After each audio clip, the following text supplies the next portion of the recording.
for guest speakers. I thought it was going to be specific questions, but overwhelmingly it was we need to do more about these, we need to talk about this more, we need to reduce the stigma, we need to look for solutions, and it makes me proud to represent the city because it's a community that cares about their neighbors. I had a meeting yesterday unrelated to opioid use. It was a doctor doing research, but she was talking about opioids as well and the community being affected. And I loved her expression because she said, you know, if your community is your body, you treat it like your body.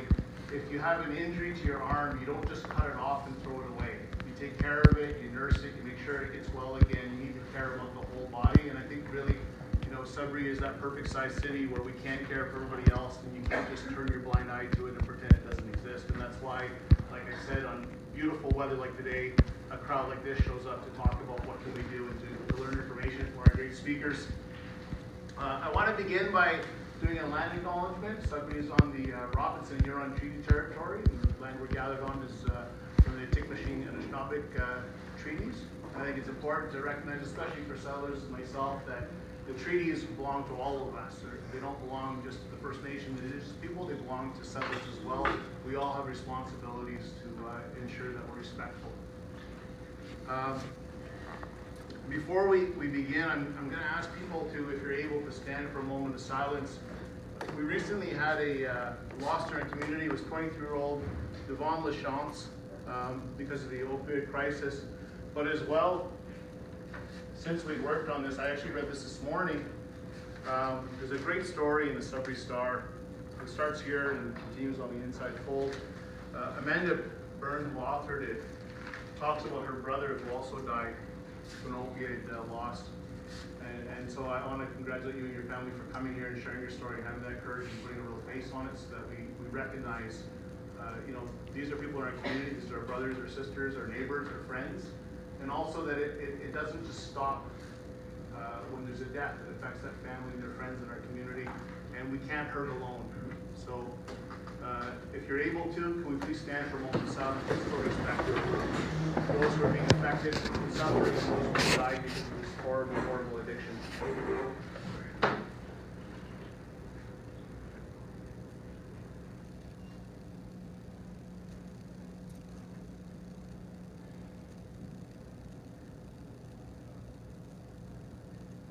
Thank you very much. I apologize if I'm repeating. I want to make sure, I know I said Amanda's name, but I don't know if I said her brother's name. And she ends her article by saying his name, and I think that is important that we keep his name alive. So it was Ryan Kenneth Packin.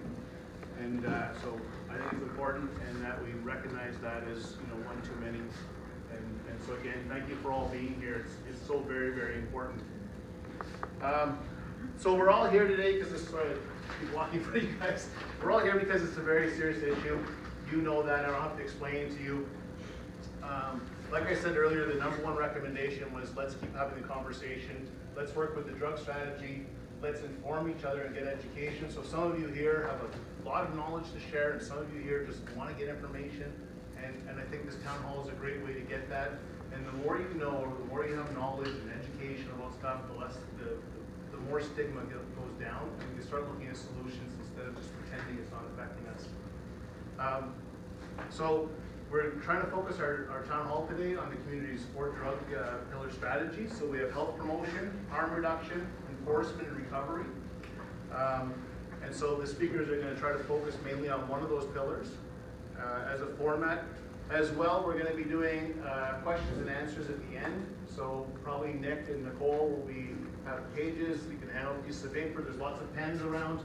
And write your questions, and we'll sort through them, and we'll try to get through as many questions as we can.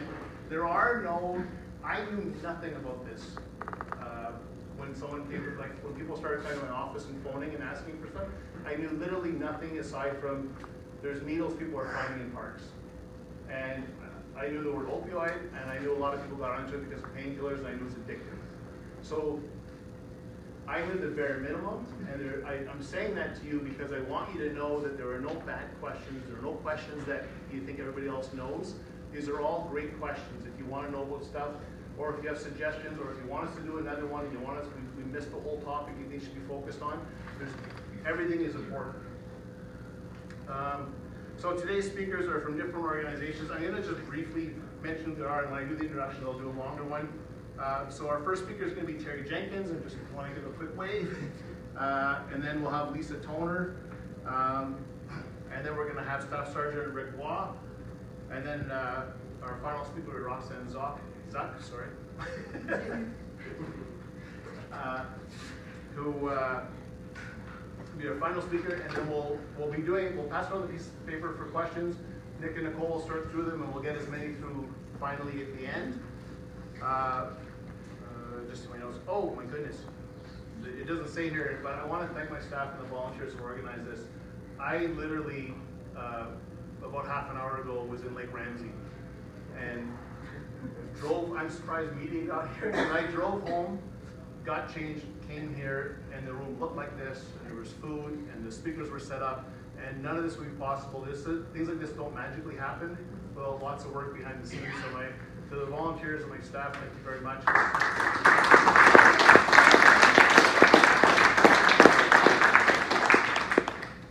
Okay, we're gonna go right through. Oh, sorry. So you did a polar bear? We did the polar bear dip, yes. Congratulations. It's nice once you get in. We aren't going to have a break. We're going to go right through. So if you need to get up and leave, it's not going to be. No one's going to be upset. We all, nature calls. Okay, so we're very fortunate. I'm going to sit down and let them take the stage. We're very lucky to have so many amazing professionals to help us. So I'm going to just switch my page where I have everyone's profile. Sorry. So our first speaker today is going to be Terry Jenkins. Terry attended our first town hall and has been directly impacted by opioid crisis, and we're extremely lucky to have her with us today to share her story. It was really one of the requests that we had from people was, do you have someone personally impacted? And so I want to congratulate Terry for sharing your story with us and for letting us understand better. Hello, bonjour, ami. Good afternoon, everyone. My name is Terry, and I am a person who walks with addiction. I'm trying to speak as loud as I can. Let me know if it's not loud enough. I was asked here today to share the story of what addiction has cost me in my life. I was born the youngest of 9 children in 1971 to IV drug users and was detoxed at birth. I used to call them junkies, but I realized that's akin to somebody calling me a fatso. They injected their drugs, and I eat mine. I was my mom's last child as she was in her 40s, and the man that she called my father left a year after I was born. I was the only child from this man, but I grew to know him through stories of my older siblings who spanned 20 years and 2 other fathers. My siblings remember a man who essentially stole their mother. He turned her onto hard drugs and to the needle and brought bad people into their home. One brother at 9 years old used to tell his tale of how he got his first taste of speed. A man stopped him in the hallway one day, handed him a wet filter and told him, "Here, man, just suck on this." Dropped it into his hand and walked away. This same brother, one of the 6 I had, passed away 7 years ago of liver failure after a lifetime of hardcore pill and alcohol addiction and many years of Hep C. He was only 49 years old. During my father's stay with us, Mom inherited her mother's 21-room house in a beautiful neighborhood in Toronto. Within a few years, she wound up losing the house, all the antiques, all the expensive art, the vast sum of her children's inheritances, and all of her teenage children scattered in the wind. Just after this happened in 1973, my mother implemented harm reduction and used marijuana to kick the needle habit, and she smoked until her death in her 70s. But that did not improve her mental state, I guess, because I was continuously moved from siblings' homes to homes, and ultimately, after years of being moved around, spiritual, emotional, sexual, and psychological abusers had an effect, and I too was looking for any way that I could to escape. So, I began my own journey with drugs and alcohol at the age of 12 and struggled with those most of my life. Prior to that, as a child, to escape any way I could, I used food. It was the most socially acceptable and the only thing that I could really get my hands on. When I was living with my mom, I don't know how or why, but we would end up losing our housing. We lived in her car for a few weeks, we lived in the wood shop she worked in for a week or two, and we lived in a storage locker for a few weeks once before sending me to live with her boss and his family for a few months. I've been to 15 different public schools, not including the ones I re-enrolled in when I moved back in with the same family member. To say I moved around a lot would have been an understatement. I wound up quitting school when I was 14, and I finally struck out on my own officially when I was 15. Got a job, fed myself, lived with friends, and couch surfed for a while. I drugged, drank, and sexed my way through the few years before meeting my husband when I was 17. It was instant love, instant codependency. We both walked with addiction and had not dealt with childhood traumas or abuse. We stayed together for 22 years before I had had enough of his dysfunction and his chronic relapses.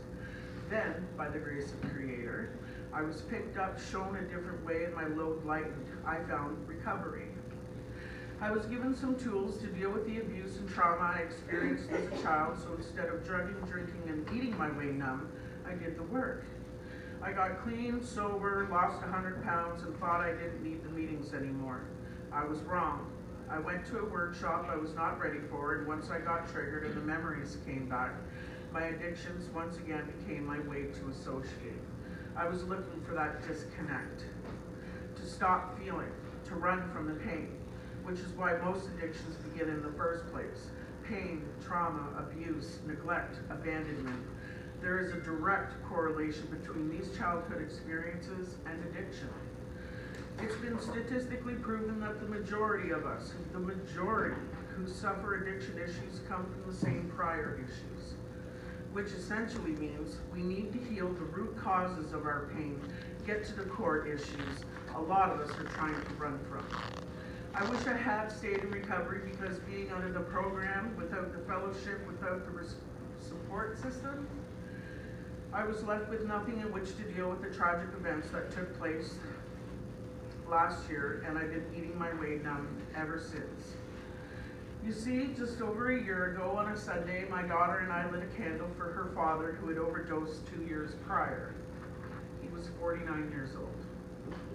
The following day, I received a call that my 21-year-old son, Matthew, had overdosed the night before and was now on life support. My daughter and I rushed to Toronto, and I was told they were waiting for him to wake up, but that even if he did, the brain damage would be severe, and I knew I had already lost my son. Because he'd never be the same, yet we still held faith. After a week on life support, his brain started swelling and didn't stop. He stopped responding to stimuli and was declared brain dead a few days later. Matthew donated his organs and saved lives, including that of an 8-year-old child who needed a kidney. And I am honored my son was able to do that. But what they don't tell you is that when someone donates, they must have them in surgery stillborn and on life support, meaning that I had to walk away from my son while his heart was still beating, his skin was still warm, and for all intents and purposes, he looked like he was just sleeping. The next time I saw him, he was in a wooden box ready to be buried. By the way, it had been his first night doing heroin with a needle.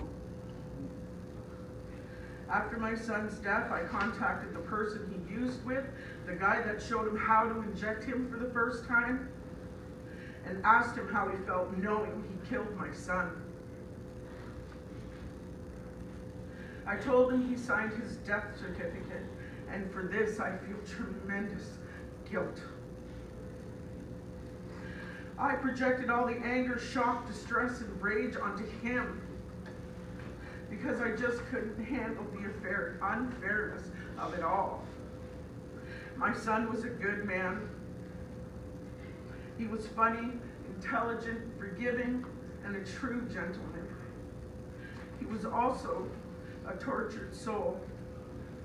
He was mostly raised by his dad down in Toronto and had begun brave drugs at the age of 14, and his addictions only worsened over time. I never really knew just how much he and his dad struggled over the years, mostly financially, and for this, I also feel tremendous guilt. I was not there for him, but the drugs were. In 2017 alone, Canada had almost 4,000 deaths. Can you even think 4,000 people? These are our brothers, our sisters, our parents, our children. And they say the crisis still hasn't even peaked yet, and drugs such as fentanyl can be easily produced in a lab in somebody's basement. You know, I often wondered about the effectiveness of safe injection sites, thinking that wouldn't people rather use in their own homes? Like my son did. But then I thought about it, and not everyone has a home. Not everyone has someplace safe to use. Instead, they're dying alone in the streets, in alleyways, in abandoned houses. Our family? These are the people we love, and they're dying alone. I see the amount of needles our frontline workers pick up every day, and nobody really understands overdoses as those on the front lines do. And their arguments for safe injection sites are compelling. So many overdoses could have been prevented. So many families could have been spared the news that their loved one is gone forever. My grief has mobilized me into action, but what can I really do? I speak where I can, and I share my story with anyone who will listen. I tell people to use safely, never alone, start with a low dose, but Matthew knew all these rules, and still he died.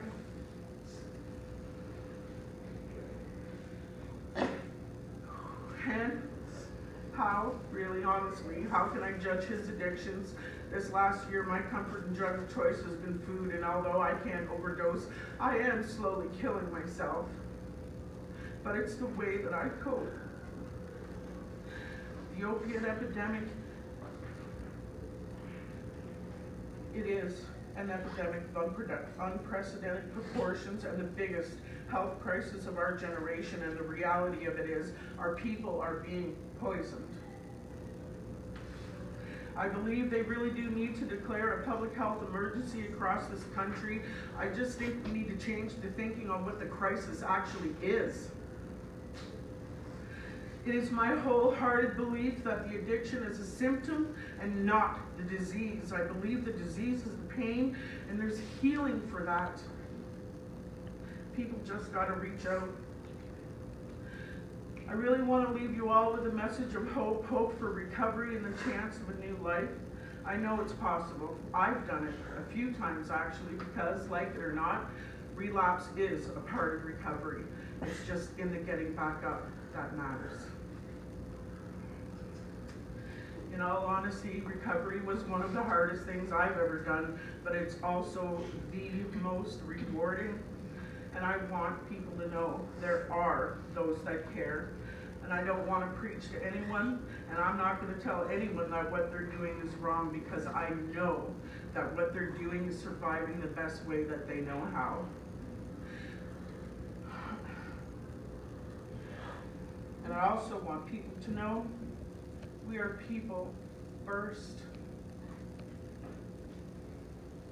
I am a mother, a nana, a sister, a daughter, and I walk with addiction. But that alone does not define me. I am so much more.